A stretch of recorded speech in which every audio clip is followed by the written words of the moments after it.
play board games or card games around a table with friends. You have all these interesting social dynamics like trust and betrayal and deception and all these things, the way the players are interacting and outthinking one another. And you don't really get that in online video games. So how can we capture that? That led us to Werewolves Within, where you're villagers around a table and you're trying to figure out who the werewolves are, and you're sitting there.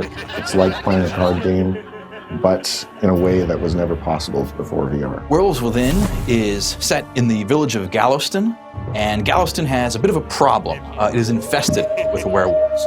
And so every night, the villagers get together to figure out who among them are these horrible werewolves acting with these vicious depredations, and they are trying to figure out who to condemn to their doom. There's things that VR replicates. For example, the whisper feature in our game, you could do that in real life, whisper to the person next to you. It really lets you bring that game table experience into VR, into this new technology. All of these social cues, these physical presence elements, these ambient movements that you make while you're at the table, reading your tells and your pantomimes and your giveaways, all of those translate almost perfectly into VR. And that was a perfect fit into the social deduction game that we eventually found ourselves making with Werewolves Within. Your friends have become other townsfolk villagers in this medieval village together, sitting around the table, seeing everybody's body language, talking to each other, playing these social deduction style games, and having a great time, whether you're around the world or next door. One of the features I really like to use in the game is the monologue feature, and most players stand up and they deliver a very heartfelt diatribe on why you shouldn't vote for them or why you should vote for this guy.